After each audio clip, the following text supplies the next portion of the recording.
We were talking on Sunday a lot about the ego, really trying to understand the ego. And we had some great questions that came out of that as well. So if anyone has any follow-up questions on the ego is not all bad, by the way. It causes a great deal of suffering for us. There is no question it causes a great deal of suffering. And that it has gotten just too far out of control, where we have identified with this little avatar in our heads as being who we are. But it is trying to help us in its own little way. It is trying to help us. So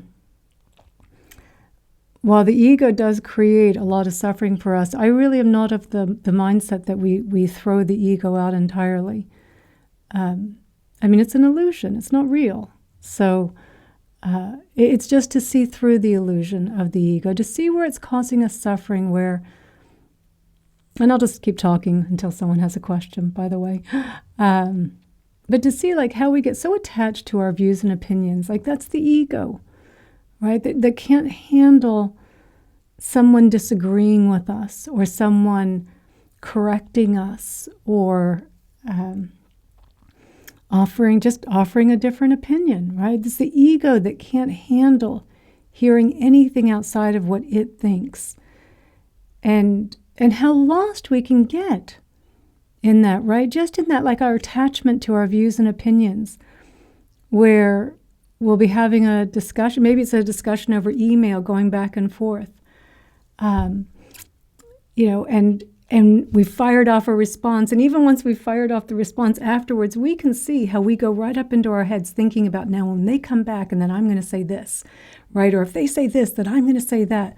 Like we're lost in this little dialogue that just continues, and pushes back the whole time. Is really pushing back, resisting that someone has a different opinion than me, has a different way of looking at the world, because of course, we all have different causes and conditions. We all have different ways of looking at the world. If you're brought up in one part of the world versus another, if you were born in the 50s versus the 80s, if you were, what your parents were like, what type of media you were exposed to, what type of schools you went to, right? All of these things, all of these outside forces shaping our opinions, none of our opinions are ours. They're all shaped and influenced, right? And it's all interpreted through this funnel of like all of the experiences that Meredith has had, which are unique to Meredith. So even as new information comes in and then gets filtered through the experience of Meredith, where it seems like, no, that's an original idea, but it's still subject to causes and conditions.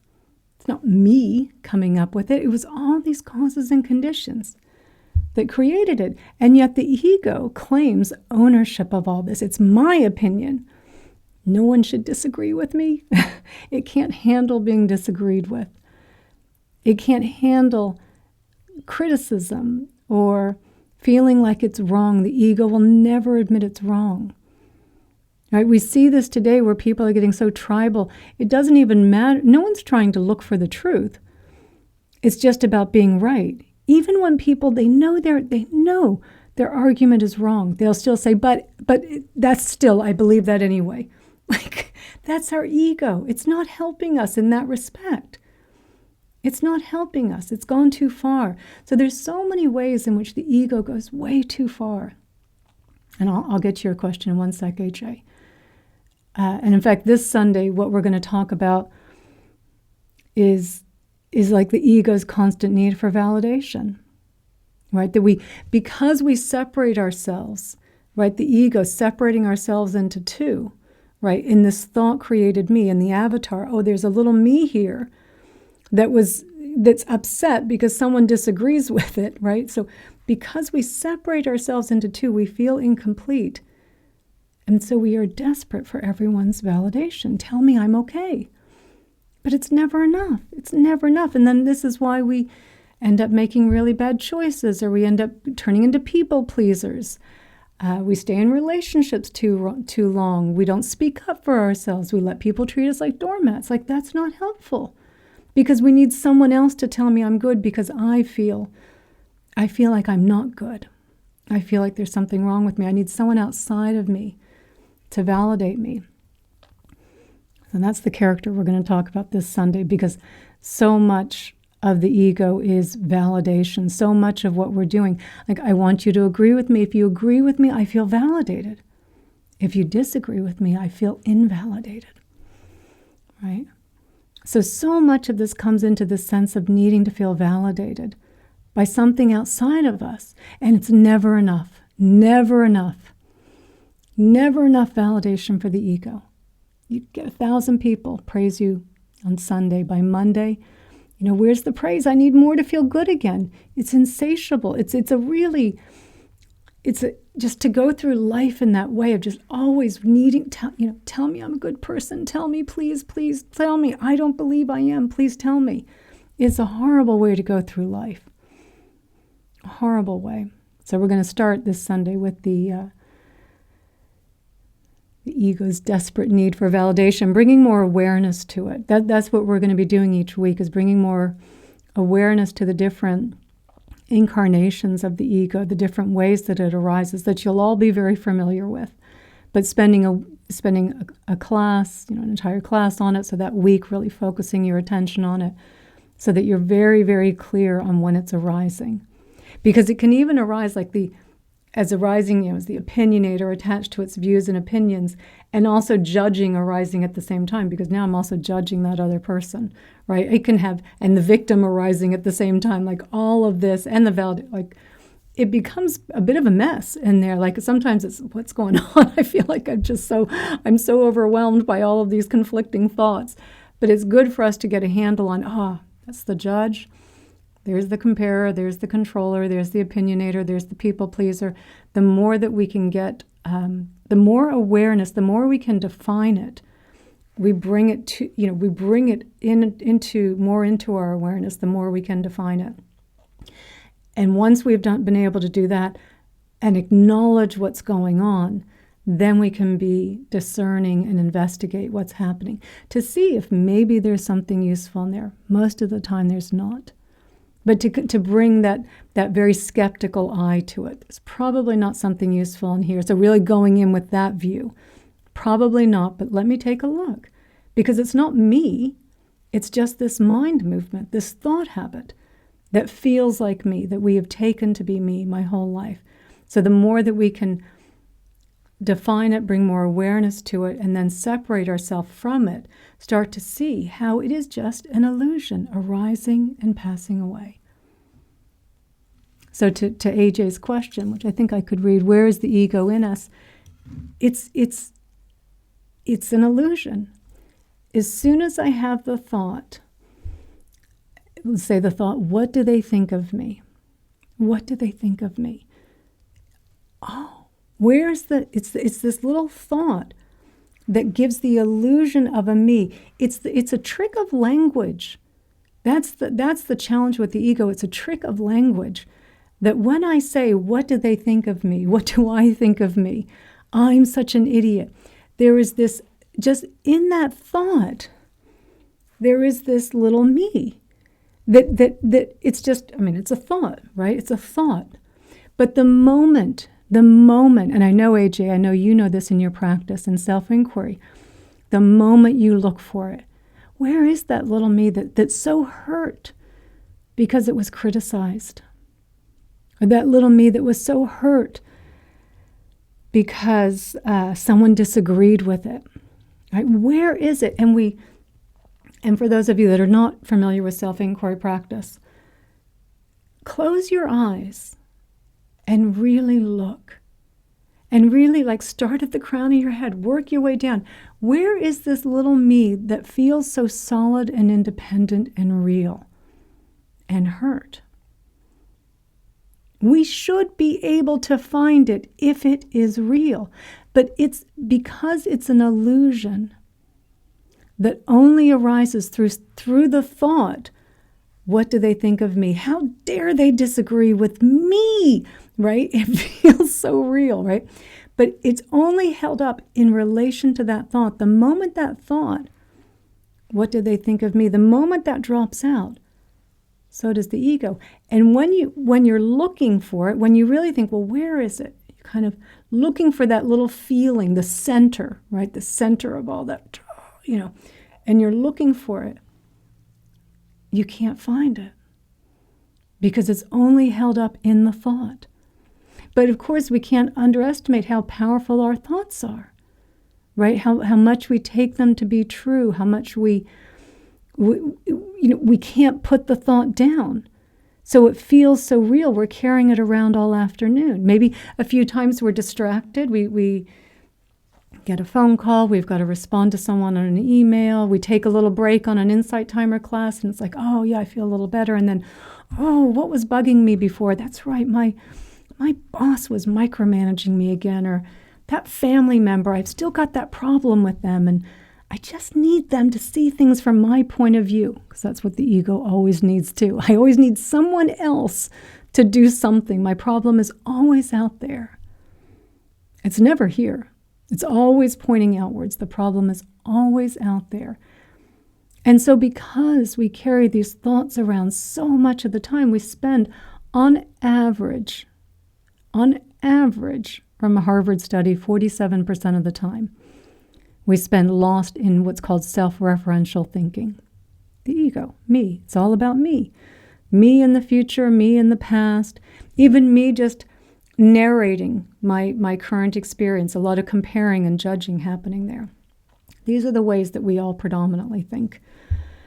And so about me, about ourselves. And so on average, half of our day, we're lost in these thoughts about ourselves, even the little innocuous narrating thoughts, where we're just commenting through the day. Just, oh, what do I've got? I'm just going to get over here. Okay, do this. Oh, yeah, don't forget, I've got to grab this. And we're just kind of talking ourselves through our day. Again, just giving more substantiability to, or more consistency to this ego, just really feeling like it's always there, like it's not always throwing a big major tantrum, but it's just that little bit, just that constant talking to ourselves, always talking ourselves through everything, talking about what we're doing. Oh, what are they doing? Oh, yeah, what are they doing? Yeah, I shouldn't do that. Oh, what do they have over there? Oh, okay, we're just back again, and we're just constantly talking to ourselves. So we really give this illusion of continuity of the ego. And even when we set it down for a moment where we're engaged in something that we're really interested in, we're having a laugh, a joke with someone says, it feels so good to laugh, right? And even at the ego's expense, right, it feels so good to laugh. And we put it down for a moment, but then it just whips itself right back up, and we don't question it nearly enough. Which is why we're doing like 10 weeks on the ego. I mean, I talk about the ego. Many of you have been with me for a while now. I talk about the ego a lot. It is the main obstacle to seeing reality.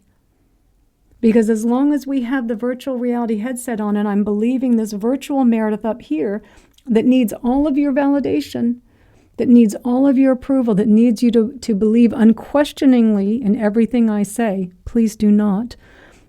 Right? Don't give that power up to anyone. Right? As long as I'm believing this, I cannot see the reality of how we are all arising in each moment. It takes our attention off of reality. Trusting the reality where here we are, all gathering, fairly like-minded, some of us coming from different traditions, a little bit different viewpoints, but really all with this intention of wanting to be more at peace, to have more kindness, more compassion, to be wiser, right? It's this beautiful, beautiful setting that we come together. And so much of the time we are perfectly fine, perfectly safe and okay. That we're in a safe surrounding, we're in a safe environment. Everything is okay. I mean, maybe there's a bill to be paid, but no one's cutting off, our arm for the bill. Maybe we have to move some money around. Maybe we have to eat ramen noodles for a few days, right? Like, I got to save a little bit. Okay, but it doesn't have to take my peace, right? I can still be here and take care of the things that need to be taken care of without pushing back, without always pushing back and pushing back in our thoughts, either resisting or chasing. I got to get over there. The little me needs more success. The little me needs more praise, more validation, more experiences, more accolade, more things that it can add on to itself, right?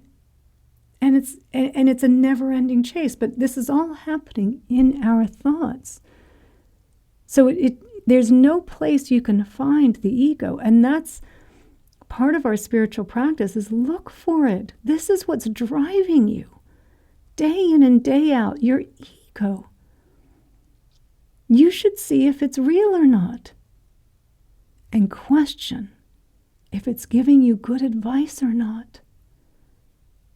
We too readily accept the advice it gives us.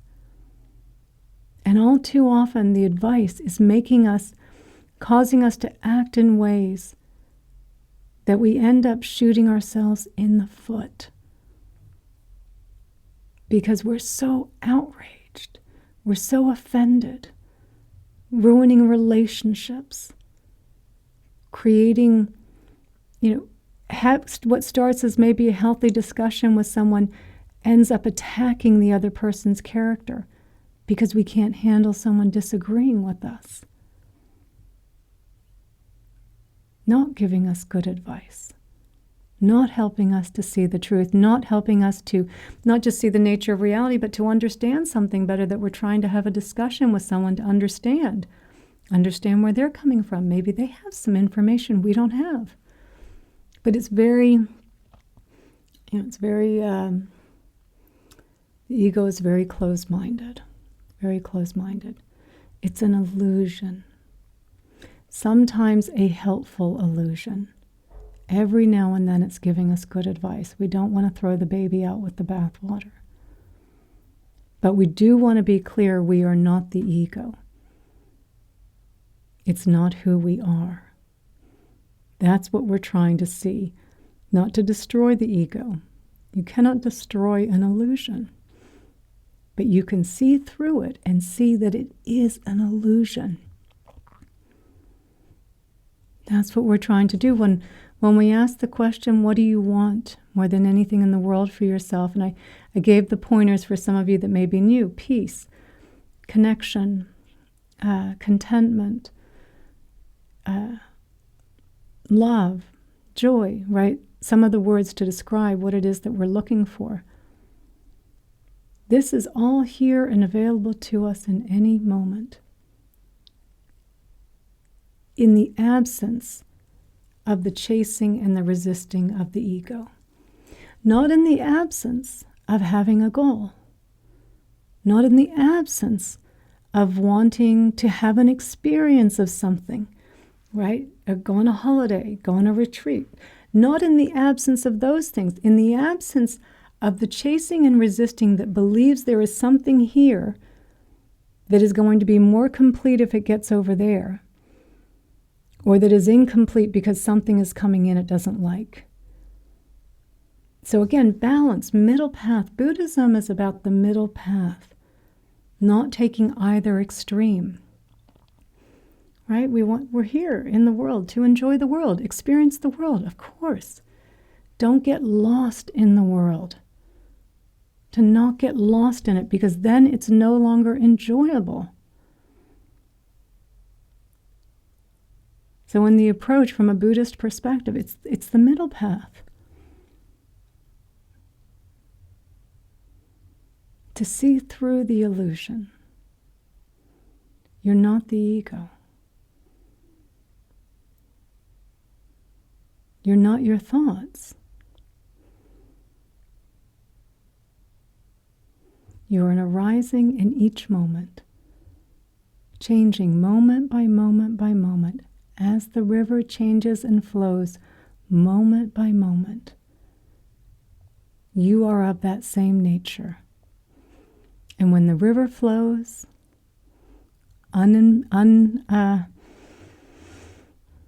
unimpeded, right? We too can flow in that same way as the river, open, spacious, seeing how things are arising in each moment. When something's uncomfortable, when something's unpleasant, remembering it's not going to last. If you've got to do something, let's say a big, I'll use the example, you've got to dig a ditch. Probably not too many of us here dig ditches, but you've got to, I actually, during the summer, I dig ditches here because during the summer when we get hurricanes, I'm always trying to divert the water. And it is such a futile effort, I've realized after this summer, because the water comes down from the mountains, and that's what does most of the damage to us. I mean, the wind does some damage, but it's really the water comes flowing down and does so much damage. And so, anyway, you're digging a ditch.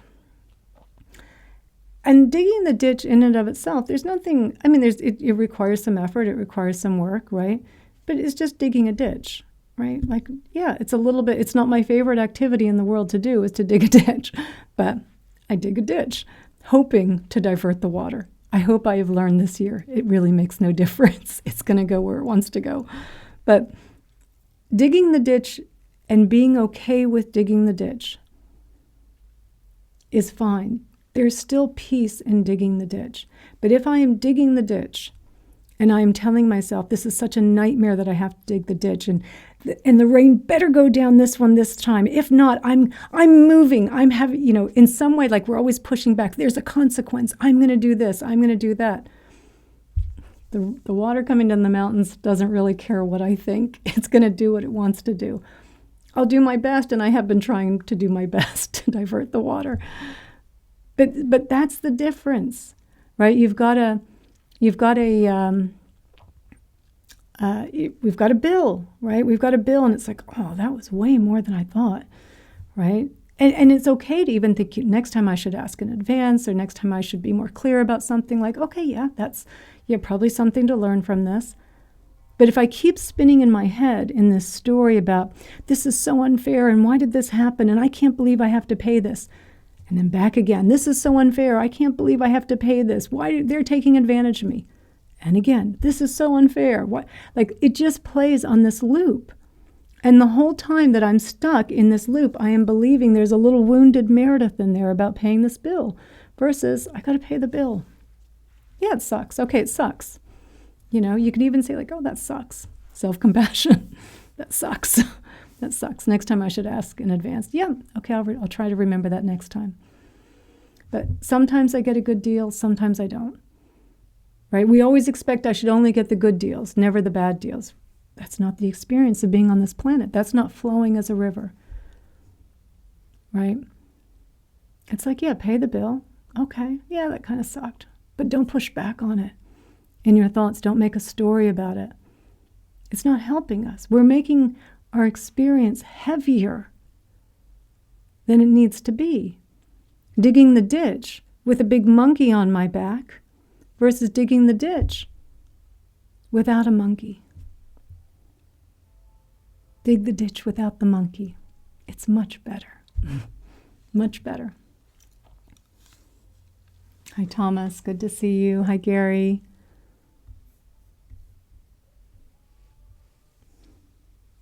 Okay, I'm just going to hop back, and then I'm going to come back to you here, Sue and Kathy.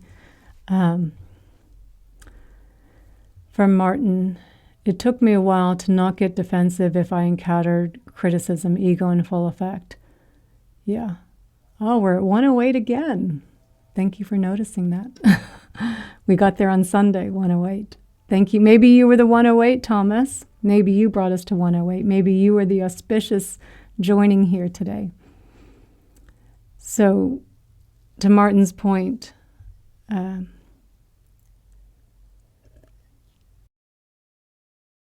about the criticism, this one is so hard, and I appreciate you saying, like, it took you a while to not get defensive. Even when we say to ourselves, like, we know, the eight worldly winds, a center piece of Buddhist teachings, gain and loss, pleasure and pain, fame and disrepute, praise and criticism. It is part of our experience as human beings. And it does hurt. I do want to clarify, so thank you for bringing that up, Martin. Criticism still hurts. That initial punch, like, it does hurt, and we are human. It doesn't feel good to be criticized. It's what we do with it after that kind of initial punch, right? Do we oh, here it is, here's criticism. Breathe, take a moment, take a pause, breathe into it, feel it. It's just a feeling. We're not expecting it. It's just a feeling. It's a drop in dopamine. And it feels like a punch in our gut. It takes about 60 to 90 seconds, in fact, to fully have it balance out our system. And then, of course, the thought comes, I can't believe they said that. I can't believe they said that. And look, and I find, well, there are a couple of good practices for that, because all of this requires mindfulness. All of this requires the various different mindfulness tools that we have to help us through these experiences, especially in the beginning. Especially in the beginning, we need these tools. Self-compassion. Oh, sweetheart, that hurt. Yeah, it did hurt. Yeah, don't deny it. Don't deny something that hurt. Do not ever deny something that hurt. That hurt. Comfort yourself. It's okay. The ego, see, when you're doing that, and I'm petting, because the higher up we pet too, the more comforting it is to us. Like if you were saying to a small child, oh, sweetheart, that was tough. That hurt, didn't it? Yeah, it hurt. It's okay. You know, it's a very comforting thing for us to do, to bring some touch into it. And when we say the words, oh, sweetheart, that really hurt, didn't it? We're bringing the experience closer, and we're accepting it. We're not pushing back on it. The ego is, that shouldn't have happened. How dare they criticize me? How dare they disagree with me? What kind of an idiot are they? They must be uninformed, right? Just whips right up. But when we use self-compassion and say, oh, sweetheart, that really hurt, that was really tough, we are accepting what happened. We are coming closer to the experience of what happened, the opposite of what the ego would do. And then we feel it and we breathe into it.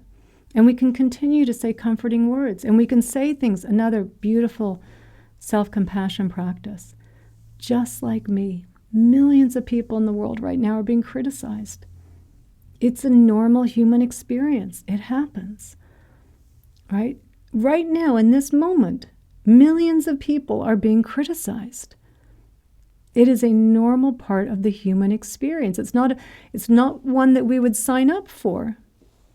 Of course, nobody likes the criticism, but think, the praise would mean nothing without the criticism. I say this all the time. If we only ever received praise, it would mean nothing after a while, right? If we only ever won and we never lost, it would mean nothing after a while. If we only ever got good deals and never got a bad deal, the joy of the good deal would mean nothing after a while. So this is part of what we're trying to see, right? When we come out of the ego, to see the reality of the world that we're living in, to not try and set ourselves up as though we're living in another fantasy where I'm only ever praised and I only ever win and just everything just floats for me beautifully and just little, birds and butterflies follow me wherever I go. And, it's just always it's always so perfect. Like, that's not the reality of the world that we live in. We all get criticized, and it's how we respond to it. Responding with wisdom and compassion, because wisdom is in compassion. When we say to ourselves, oh, sweetheart, that was really tough, or just like me, millions of people around the world right now are feeling hurt, are feeling alone, are feeling jealous, are feeling left out, are feeling tired, right? Are just feeling low, right? Just to remind ourselves this is a normal human experience. But not to get lost in some story about it, not to make a little me out of it up here, a thought-created me that is going to exaggerate the situation and make me feel more separate, more alone, more incomplete, more broken, right? To bring ourselves, and both of those practices, and I really do love the just like me, millions of people, because the ego does not acknowledge that this is happening to everyone else. I'm the only one. I'm the loser. Everyone else in the world is just fine. No one else in the world has been criticized or disagreed with, just me. And that's what makes us feel even more small and more like a victim and more finite and limited.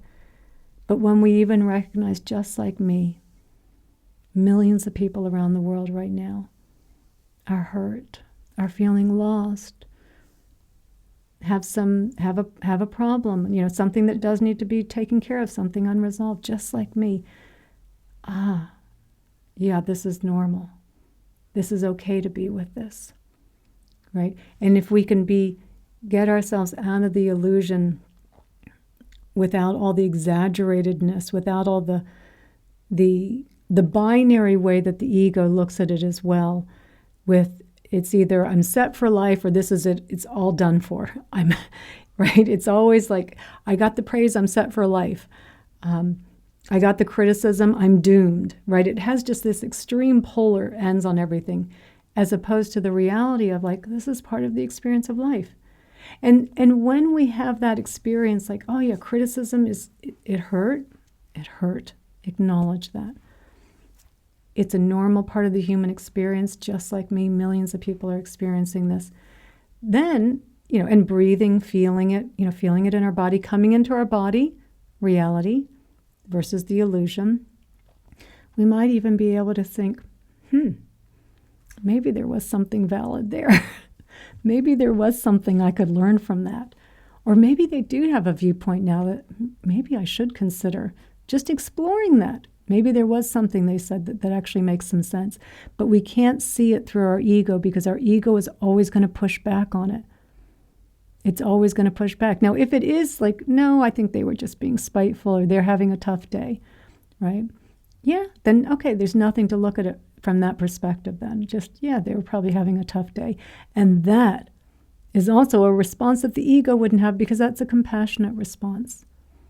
Yeah, they're probably having a tough day. When people are attacking us, and I'm not just saying just just a slight disagreement, but if someone's like attacking us or being really, you can tell they're being disrespectful. It's not just I'm disagreeing with your views. They're being denigrating about our character in some way. They are hurting. They are suffering.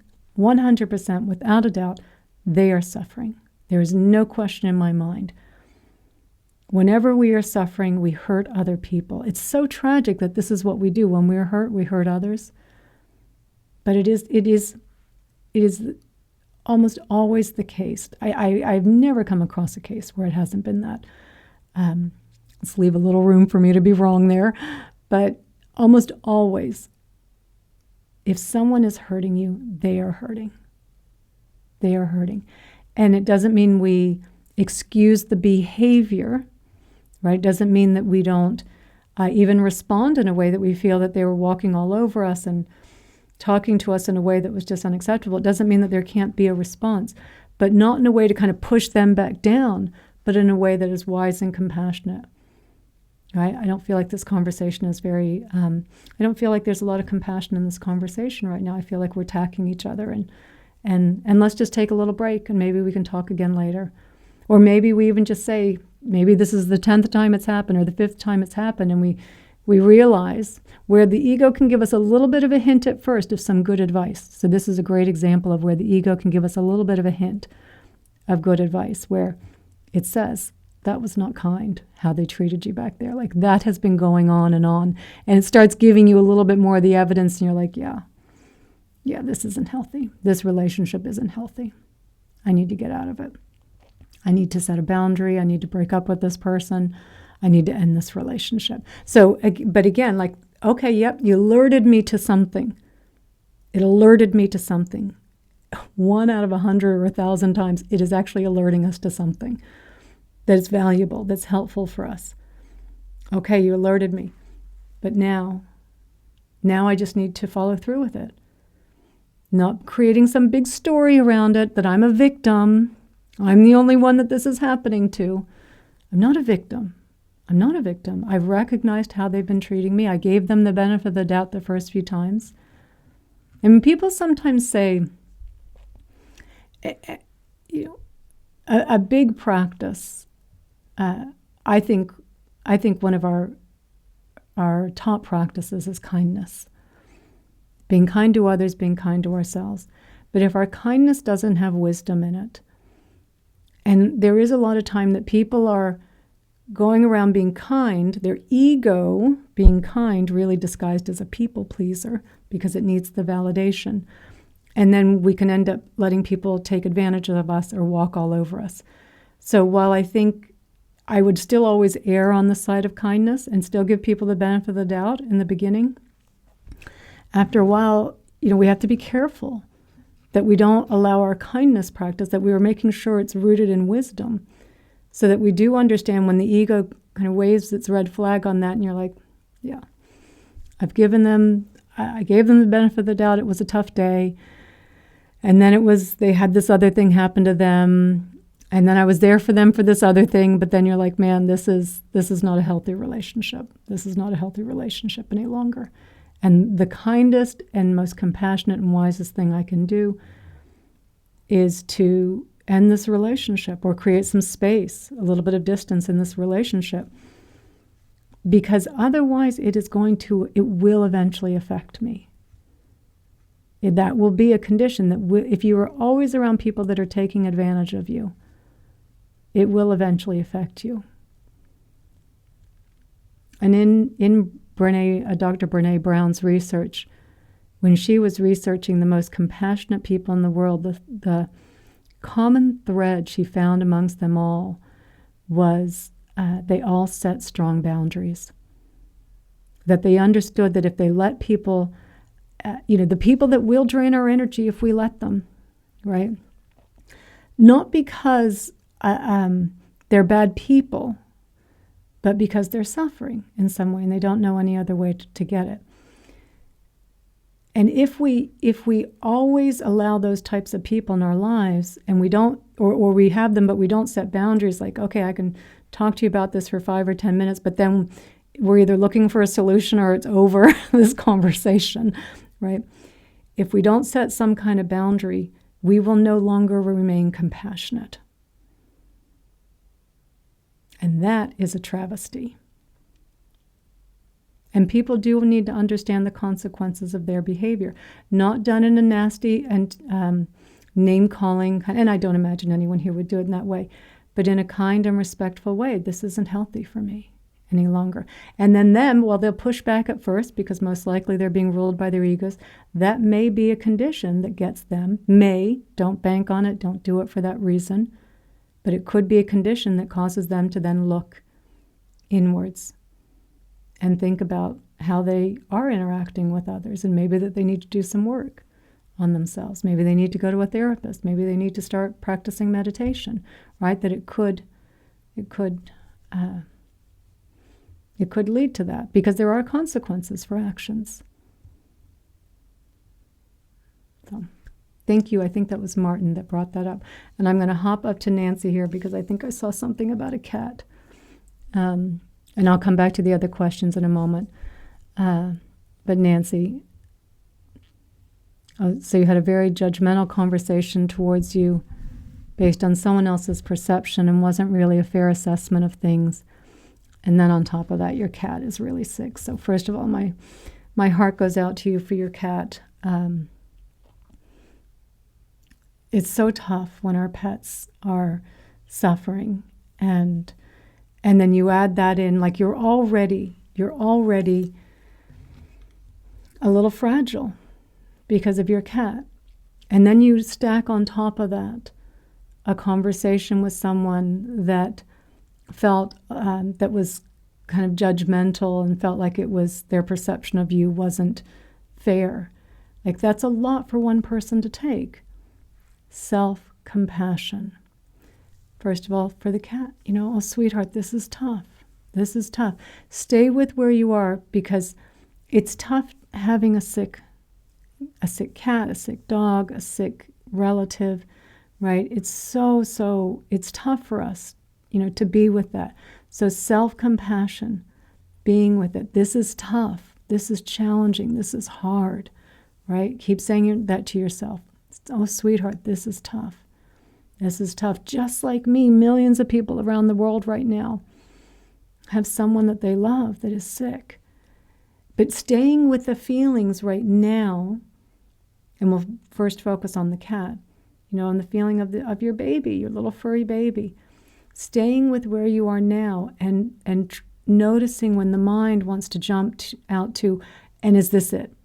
And what's going to happen? And I can't handle it if we've got to go back to the vet, or if this, right? We know that the mind does this, the ego.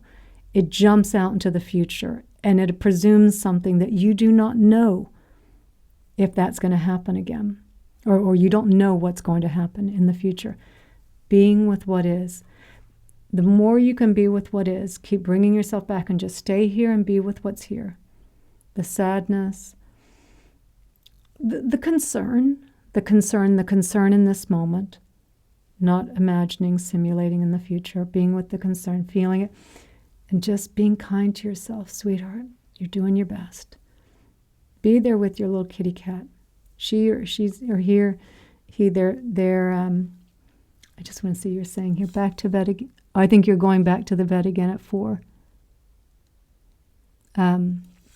Maybe 4 today is what you're meaning. You've got to go back to this afternoon. Okay. Don't let your mind get too far ahead of yourself on this. You're doing what you can do.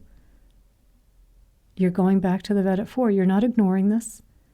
You're going back to someone, a professional that will know what to do, that will be of better help to you in this situation, that will be of help to you in this situation. Stay present with where you are. That is the best way to stay present for whatever it is. Like, if we can't be present now, we cannot be present in the future. And how many times, and I have 3 dogs, and I've had lots of dogs in my life, and I've been there where, they're sick, something's going wrong, and you do have that fear. Oh no, is this it? Especially if they're older animals. And then how many times, oh, it wasn't it. We're fine. Everything was okay. But we never question all of that torturing ourselves. Oh no, this is it, this is it, this is it. We never question it. We're so relieved when we find out, oh my God, it's going to be okay. It was a urinary tract infection and they're okay. And we've got antibiotics and everything's okay. We never question, wow, was it useful, all that worrying? Did that change the outcome? Because we do tend to imagine that the worrying somehow changed the outcome. The worrying did not affect the outcome. The worrying created more stress for you and created more stress for whoever it is that you're caring for, whether that's a pet, whether it's a human being, a bird, right? It's not helping anyone. Do what we need to do on the external, of course, take the appropriate actions. Lots of self-compassion, Nancy, lots of self-compassion. I think all those hearts are going out to you because we all know what it's like. It's, we love our babies, we love them. And it's tough going through that, especially with a pet when they don't understand what's going on and they're sick and you can't tell them, but still talk to them. Still tell them, oh, sweetheart, we're going to the vet today. We're going to see what's going on. I love you. Give them a little pet like a little child. I love you, sweetheart. I'm here for you, right? So, self-compassion for you, compassion for your pet, but staying here in the present moment. And then, the conversation, right, the judgmental conversation, still self-compassion, right? Oh, sweetheart, it's tough having those conversations when someone's judging us in an unkind way, or what we perceive as in a perception that, or a light that we that we don't feel that is true to who we are. But of course, everyone has their own perceptions, right? We have our own perceptions, they have their own perceptions, and it's tough.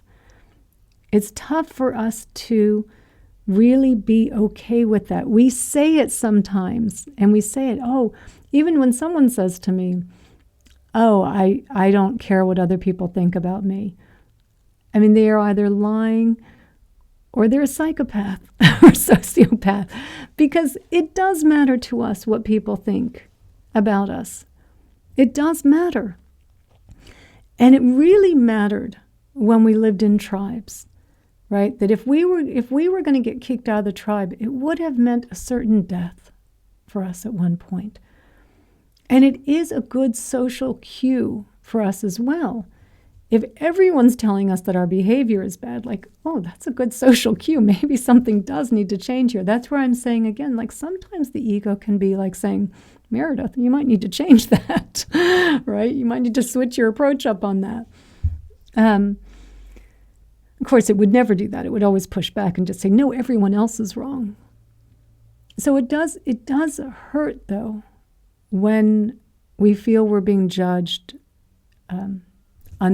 what we would, just not in the way that we would like to be judged, that we think, not seeing how we think we are. It hurts. Acknowledge that. Just like back to Martin's point before, where he was talking about the disagreements and opinions, or the criticism. It hurts. It hurts. Acknowledge it. Oh, sweetheart, that was a tough conversation. That was painful. That hurt. That hurt. It's okay. You're okay now. You're here. Talk yourself down versus pushing yourself over the ledge. Especially you already have a stressful situation. And I do think that, those two things together probably made the conversation that much, you're feeling a little bit helpless over there with your animal. And then you're feeling even more helpless because we can't change people's perceptions of us, right? They're going to believe what they want to believe about us. And it just makes us feel even more helpless and more hopeless and more like a victim. So it's good to recognize, too, when it's like, we already have something going on. You've got a challenging situation. You've got a deadline at work. You've got a challenging family situation at home, some dynamics that you've been working through maybe for months, maybe for years. And it's kind of getting, it's kind of rising back up again, or you're just feeling a little down for some reason. We all wake up sometimes just you feel a little down. There's no real reason for it, but you feel a little off, or you're a little tired, your energy's a little bit low. And it's good for us to recognize that and say, through that filter, I'm probably overreacting as well, just even more overreacting because of this. It's good for us to recognize, because when we're feeling really good, let's say you've been meditating and you just come off of a retreat, you could probably have a conversation like that and think, oh man, they are really suffering. Of course, I wish they didn't see me that way, but I know not everyone's going to like me. And that kind of hurt in the beginning, but I get it. I don't like everyone, right? None of us likes every single person on the planet, right? I mean, I don't hate anyone, but there's definitely people that I like more than others. Those that there's some that I would say yes, some that I like more than others. And so why would I be the exception to the rule that everyone would like me the equal amount, right? It's, again, we're trying to live in reality, but if we go too quickly up into our ego and push back on it, we miss all of that wisdom and compassion and understanding and nuance and the practices that we have about, hey, it was tough, it hurt, it sucks. I've got a few things going on. I can see why this is affecting me a little bit more. Yeah, I probably just need to be kind to myself right now. I got a lot going on. Probably really need to be kind to myself. Breathe into it. Create space, right? The ego is tightening, tension. Breathe, feel all that tension in your body. Feel it come into your body. Instead of believing the little illusion, come in and feel reality. it's still uncomfortable. That tension in your body is still uncomfortable, but it's not nearly as bad as when you attach it to the story. The story is what throws it over the edge. But when you come into it and you feel it and you go, oh, okay, yeah, there's some tightness in my chest. Feel it over here. Maybe it's a little over here. It feels a little dull. It feels a little sharp. Right? Right? Really trying to feel what's happening there and just creating some space for it as you breathe, allowing it to be. Not pushing it away. Whenever we're pushing it away, we're resisting. We're back in the ego. This shouldn't be happening. This is part of the human experience. We only want the good. We don't want the unpleasant. You can't have the pleasant without the unpleasant. We're trying to live in reality and to be more okay in those times when we are going through the difficult times. You know, to feel, and I hope for today and tonight, and as you go to bed tonight, because I think you said somewhere back there you were having some trouble sleeping, I want you to feel all the love from your Sangha here. Although I saw some of the messages going to you, the hearts going to you, feel all that love of people caring for you, that you're not alone, right? Even in tragedies, even in difficult things like that being vulnerable to share that you're going through something, and then everyone else wanting to really, hold you in their heart and comfort you, right? To feel that sense of connection as well. Okay. So I'll go back. I know there were a few other questions back here.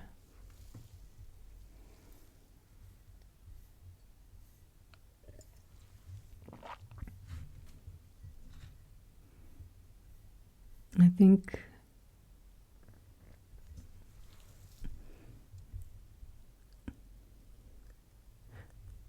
okay, sorry, we had to go back quite a ways. I'm so sorry. We're just now getting back to you here, Kathy. I'm sorry, because this was 41 minutes ago you posted this. Oh my gosh, the time flies on our Tuesday Sangha. I am aware of the comparing, people-pleasing, judging, needing validation, etc. Difficult to get out of it sometimes. I feel a contraction and uncomfortable feelings in my body when it happens. It holds me back.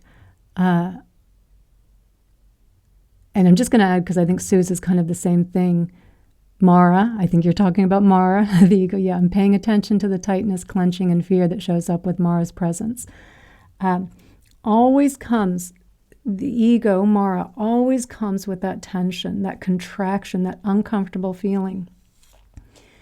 And what holds the uncomfortable feeling there is the story. The story, if you're comparing, well, they have more than me, and we're so convinced the problem is that they have more than me. The problem is I'm comparing. That's what's causing the discomfort. The thoughts of comparing or needing someone's validation,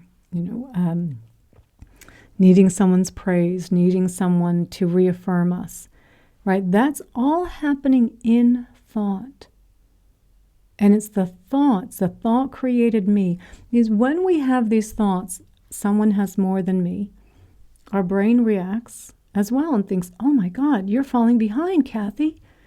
There's not enough for you. They're getting more than you. You're not going to be able to survive. And the brain having a very binary response to threats, the stress. Right? Oh, well, I only know how to do one thing, right? Stress. Run or fight.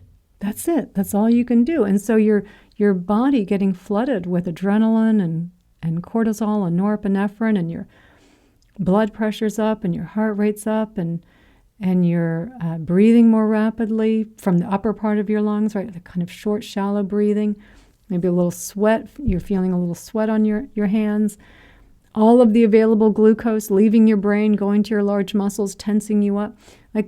So the thoughts create a physical representation of it in the body, like it feels threatening, like it really feels it, right? But when you can drop into the body, and when we say like drop into the body, that's hard to do because the thoughts are created the threat. And stress is meant to keep you laser focused on the threat. So if the threat is a thought, then I don't want to take my attention off the thought. And this is why it's really hard when someone's really worked up and they're angry or they're stressed and they're carrying on and you're like, and people go, oh, just let it go. They can't let it go. It feels so real to them that they are really being threatened, that there is something here that is really threatened, even though you're perfectly safe and fine. We believe the illusion more than we believe reality. And so I just want to be clear, it's hard coming into the body, right? But we've got to find a way to pull ourselves into it. Self-compassion really does cut through that negative self-talk, right? Just, if you can even just say, before even coming into the body, oh, sweetheart, this is tough. This hurts. This is uncomfortable. Just that is getting you out of the illusion because you're accepting what's happening, you're acknowledging what's happening. And then even saying to yourself, okay, sweetheart, let's feel this. Let's feel this. Let's be with this. The kindest thing I can do for myself is feel this. And I want to be kind to myself. We always want to be kind to ourselves. Right? Kindfulness.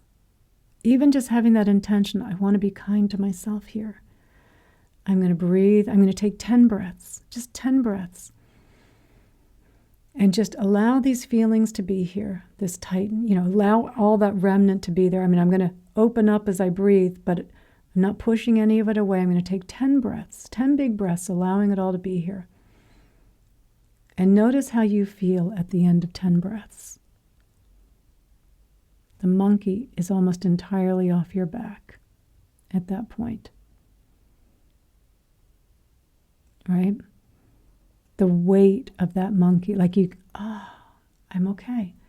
And it starts back up again a few minutes later. No problem. Do it again. Oh, sweetheart, this is tough. It's back again so soon. Well, right? Make a little joke with it. Oh, sweetheart. Yeah, that didn't give us much of a break, did it? Okay, let's be with it again. 10 breaths. We have to break the cycle because as long as we keep going back up into the cycle and continuing these thought habits of pushing back, of doubting ourselves, of judging ourselves, of belittling ourselves, of criticizing ourselves over and over because someone else criticized us, we keep repeating it to ourselves. As long as we keep repeating that, it just becomes a more ingrained habit. And we believe more and more that little illusion of me. So we have to break the cycle. Self-compassion. Try and come in with self-compassion, then breathe 10 breaths.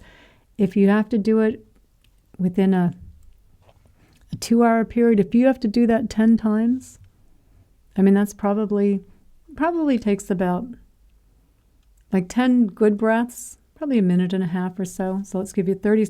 Let's say it's a 2-minute practice. A 2-minute practice. I'm not saying that all of the physical sensations will be gone in 2 minutes.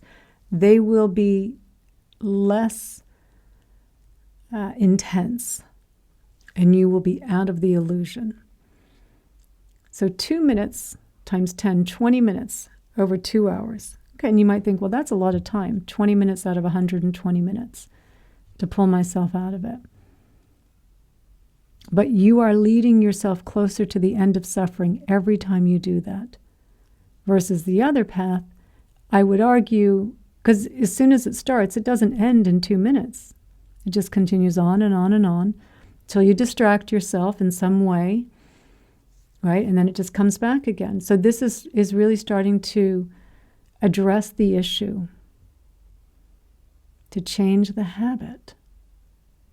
And it's hard. It's hard to change these habits. It's hard to change the habit of feeling threatened to come into your body, right? To be here in the present moment where you're safe. We trust the illusion more than we trust reality. So we have to keep pulling ourselves back, and this is what all of our mindfulness practices are for, to help bring us back into reality, to stop repeating the habits. Whatever habit you keep repeating is going to persist. We've got to make a break. It doesn't matter how many times you have to do it. If in 2 hours you've got to do it 20 times, every time you do it, you pull yourself out of it. You are weakening its power over you, even if it starts back up a couple minutes later.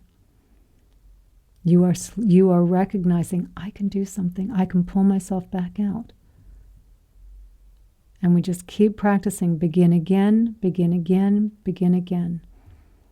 No judgment, no beating ourselves up. That's just the ego coming in another back door.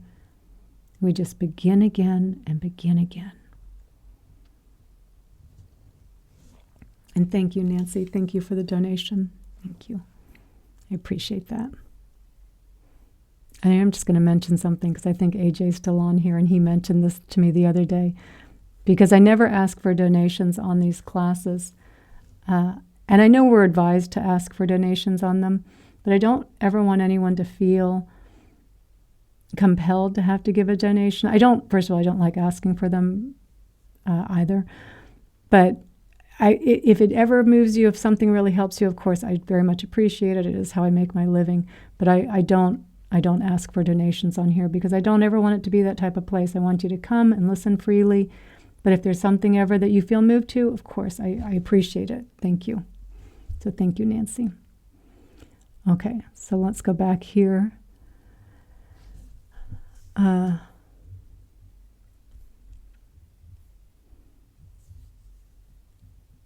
Char is trying to stop feeding the monkey troop. Yes, stop feeding them. If we keep playing out those thoughts, we're feeding them. We're feeding them. So pull the food away. Pull the food away.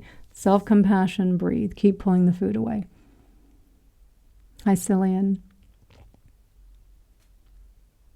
And yes, just from Martin, what you're saying, if we can separate from the ego, we can become more conscious and present, to which suffering can dissipate. Absolutely. Yeah, that's the point.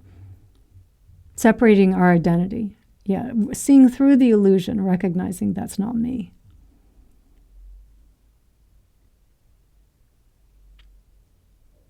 Oh, thank you, Char. Thank you for your kind words.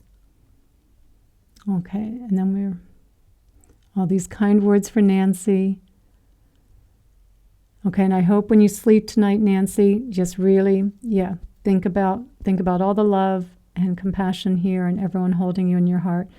And I see you've got to go to take your baby back to the vet, and we all send you good wishes, love, and just holding you and your baby in our hearts. So just know that, okay?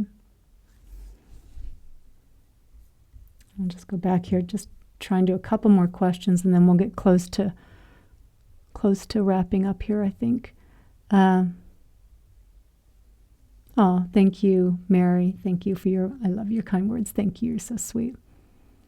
I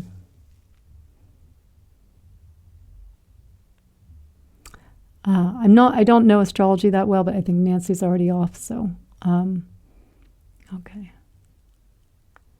Okay, so Thomas, so actually maybe we'll finish on Thomas's question here about regret.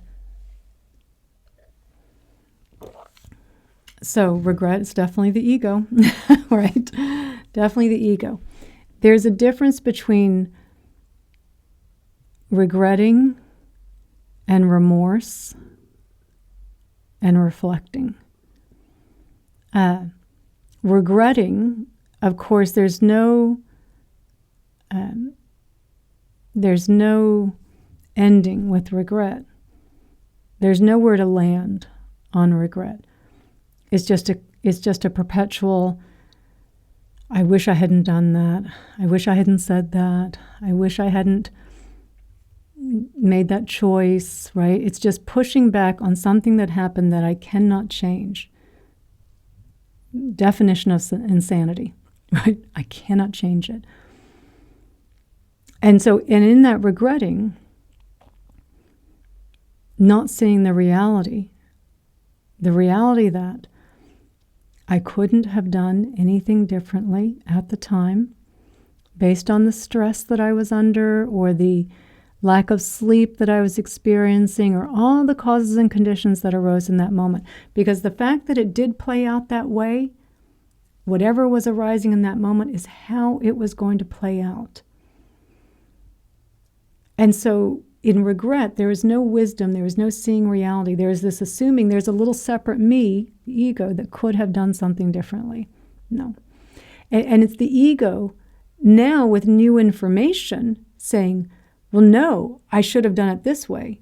Well, now you have new information. You didn't have that information at the time of how it played out, or you were just so unconscious, you just weren't seeing, now you're more conscious, now you're more aware.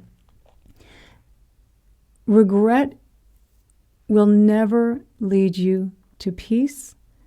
It will never lead you to compassion or wisdom. You will be stuck. People can ruin their whole lives with regret. The bitterness that can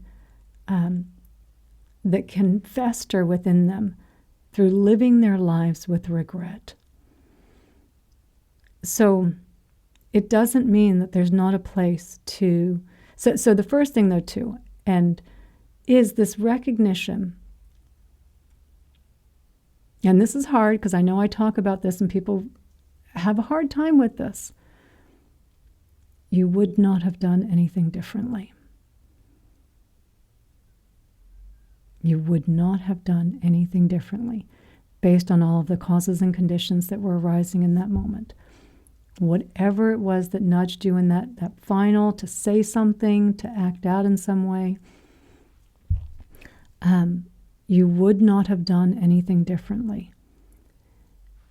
With that said, so now even the wisdom of understanding that, and I get not everyone sees that yet. That is a big part of awakening, is seeing how all of this is arising.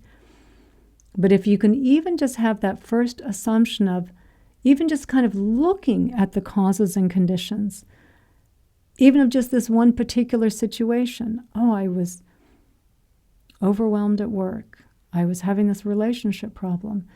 And then this one final thing happened with this client and I acted stupidly. I acted irrationally, right? To look at it and think, I can see all of the causes and conditions that led up to that. I can see how that happened, right? Just to be able to see that so that you can be looking at it from a more clear view, right? Of really understanding, this is how it arose. And now, understanding, I can see all the causes and conditions that led up to that. I can reflect on it in a way and say, okay, when I'm getting stressed in the future, I really do need to just take a moment. I shouldn't push myself that last few minutes. Or if I was just having something going wrong at work, I didn't practice self-compassion to get myself through making that mistake, right? In that way, to look at it and say, I do need to be a little more careful, or I didn't meditate that day. That maybe was a cause for that outburst or something. And I'm just making all sorts of assumptions about what it was, but it's to reflect back and understand the causes and conditions can be healthy, because maybe that now creates a new condition for the future. If you're in a similar situation and you feel yourself, you're like, and now I remember what happened last time. And I didn't take the time that I needed, that few minutes, that 2 minutes, to be kind to myself with some self-compassion, to take some 10 breaths, to center myself, to let go of some of the stress because it's starting to stack up on top of me. We can only take so much. We're human, right? We let it all stack up and we just think, I got to just push through that last mile. No. Take that 2 minutes. Get the monkey off your back. Just so you can have a little bit of a relative calm again. So there can be some healthy reflection in there. There can be some remorse. Yeah, I wish I hadn't said that. I probably hurt their feelings and I think I need to go and apologize. not from the standpoint of my ego that can't handle the little image of me having hurt someone because now I'm a bad person. Not from that perspective going and apologizing, but from the apology that I'm human. We all screw up. I say this, I think, almost every week, and I will probably always say it every week because I think it's one of the biggest mistakes we make on the spiritual path, particularly on the spiritual path where we have this idea that we're trying to be perfect. We're not. We're trying to be human. We're trying to allow ourselves to be human, to be imperfect, to make mistakes, to say the wrong thing, to not always have the right answer. To have a moment, like you're allowed to have a moment. Right? It's how you respond afterwards. Do you apologize? Do you reflect? You know, is it a healthy way in how you respond to it? So if it's to go and apologize, not from a standpoint of your ego, but because I hurt you and I'm so sorry.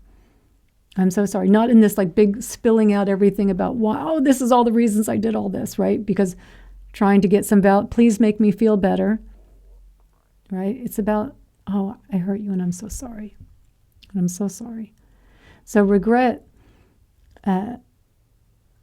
is one of, it's resistance. It's pushing back on something that you cannot push back on. And it's really pushing back. It's pushing back on reality. It's pushing back on us because we're not accepting in that moment. I made a mistake. I wish I hadn't done that. Yeah.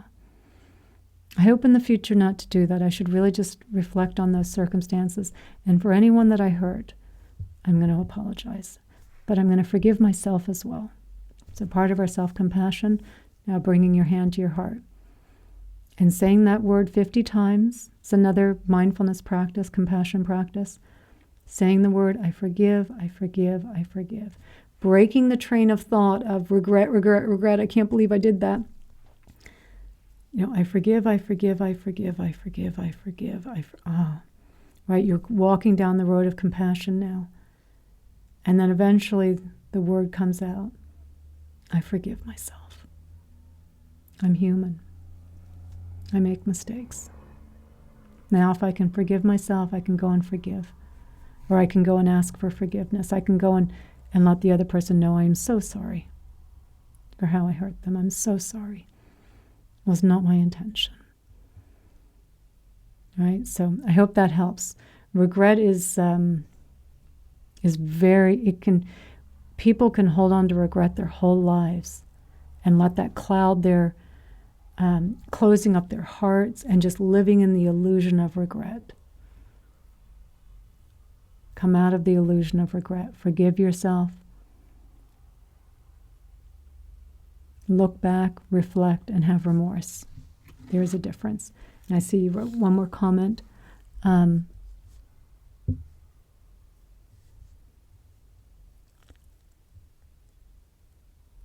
Well, actually, so the book that you're referring to about the 5 common regrets of the dying by Bonnie... Actually, I talk about her all the time. I've forgotten her last name for the moment. Bonnie Ware. Is it Bonnie Ware? She was a hospice caregiver, and she worked with people that were regretting. So no, I would absolutely say they were coming from their ego, first of all, on their deathbeds, saying the 5 regrets of the dying, things that they wish they had done differently. Actually, so maybe while she titled it that way, I think there was actually some seeing on their deathbeds of like, oh my God, I let my ego stop me from living the life that I wanted. Because the number one regret is Bonnie Ware, I think is her name. The 5 regrets of the dying. The number one regret. I wish I'd had the courage to live a life that was true to me and not the life that others expected of me. And in that statement says, I didn't have the courage to say to do what I wanted to do. It was more important to me what other people thought of me, what society's conventions thought. I was more concerned about their approval than I was about living my own living a life true to myself. And so I'm going to back that up where I'm going to say, I'm not necessarily saying they're on, they might have, I sense, because I think on your deathbed, depends, not everyone, but if someone's really letting go and there's some healthy reflection, and you're saying something like that, I think you're probably starting to see things pretty clearly at that point. And so maybe she took it as regrets, because maybe a good book title that way. But I think there was more, I'm imputing a lot here, because there is something special that happens sometimes in death, where I would imagine people are just reflecting and sharing. And maybe as to a younger woman there, Bonnie, saying, don't do this. Don't do the same thing. Have the courage to live your life. Don't let your ego rule you. So, yeah, and let's not live with regret. Doesn't benefit anyone. Doesn't benefit anyone. We can't change things. And we imagine getting stuck in regret, that somehow I'm improving my situation, or that's how I'm going to prevent doing it again in the future. Probably not, because it just keeps us lost in the illusion. And most times when we act in ways that we do regret, it's because we're lost in the illusion. We're pushing back. And the regret is just keeping us in the illusion. You wouldn't have done anything differently. This is the biggest misnomer that we have. Because the ego claiming I could have done something differently, because the ego is separate and solid and independent. There is nothing separate or solid or independent about you. Every single one of us is arising and changing moment by moment. We are not the same person from moment to moment to moment. The change so subtle, right? But we look over years maybe and we can see it. Yeah, there's much more differences. We can see it. But you are never, the way you're feeling in one moment, your body composition, your hormones, your neurotransmitters, the environment you're in, the thoughts that you're having, I don't know if I said feelings, the emotions, never the same. It's like the Zen saying, you can't step in the same river twice. You are never the same from moment to moment. You are arising based on causes and conditions and changing moment by moment based on causes and conditions. And when you see that, you understand regret has no place. I couldn't have done anything differently. How could I have stopped the rain, the hurricane, the sun, the earth traveling around the sun, right? I can't stop any of that. It's all of these things. We are arising moment by moment. Let go. We said this in the meditation, be as the river. Let go, flow, respond to what's happening. Think when we need to think. Don't throw the baby out with the bathwater, right? But not with this little me at the end. Oh, what will I get? Will I get praised? Will I get validated? Will I get criticized? Will I feel more complete? No. I'm only complete. I'm never complete in the ego. I'm complete here and now. Here and now. How I am arising in this moment. And if you're feeling a little bit tired, and I think I'm going to hop right into Mari, because you're saying, because I think this might flow, where you're saying sometimes we're stressed in the situation and alone with it. Yeah, and when you're feeling stress, accept that. Surrender to it, right? Breathing into it, self-compassion, oh, sweetheart, this is tough, is accepting it. Breathing in and creating space, not fighting it, surrendering to it. Okay, there's stress, right? Even just in acknowledging, oh, there's stress. Like I shouldn't feel stressed. Right? That's not the way. That's not the way to move through the stress. It just makes us more stressed. Or, oh, I feel anxious. I shouldn't feel anxious. Right? Something, obviously, those are all the conditions that we're arising. That's part of how you are arising in that moment. Oh, sweetheart, this is tough. Yeah, I can feel the anxiety. Okay, let me breathe, let me feel, let me be with it, let me know this, let me accept this, be with it, surrender to it. Right? And if it still even lingers on a bit, like, okay, yeah, there's something a little bit going on there, but I'm not going to push back on it. I'm not going to fight it. That's part of who I am in that moment. That's how the river's flowing in this moment. I'm fighting myself otherwise. We all experience different emotions. We still experience emotions. We're not trying to become this mute, unfeeling, being in the world. We want to experience the world. We don't want to go through this, the ego takes us on this massive ride. Oh my God, everything's great. I'm set for life. Oh no, it's the end of the world. Oh no, what's going on, right? But it's this flowing. It's this flowing. The conditions are good. Yay. This is nice. This is nice. Enjoy this. Don't grasp at it. Just enjoy the good conditions, And when times are, this is a little bit challenging. Oh yes, sweetheart, it's a little tough. It's not going to last. It's part of life. And then when it comes out on the other side, like, oh yay, the good conditions again.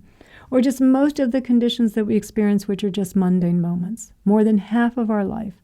Just mundane moments. Just going about doing our thing. Usually on autopilot. Usually up in the illusion. When there's so much joy to be found in the mundane moments. When we're paying attention. When we're seeing how it's all arising moment by moment. So much wonder, so much awe, so much feeling of connection to everything. And not feeling alone. Because how you're arising, maybe there's nobody around, but it's the butterfly that just came across your window, or your puppy dog or your cat or someone came up to you and gave you a little nuzzle, like all these little moments. There's so many little moments we miss because we are lost in the illusion. We don't see it. We're carrying around what happened the day before. It's over. Yeah, it was a little stressful. It's over. It's over. But we carry it around with us and not seeing what's here right now. We all face difficult conditions. But for all the self-created suffering, the thought-created suffering, that's optional. That's totally optional. And again, even in just the accepting reality. Oh, I got a little taken advantage of back there. Well, it's been a while since I've been taken advantage of. It sucks. That sucked. I can still be okay. I can still be okay with that.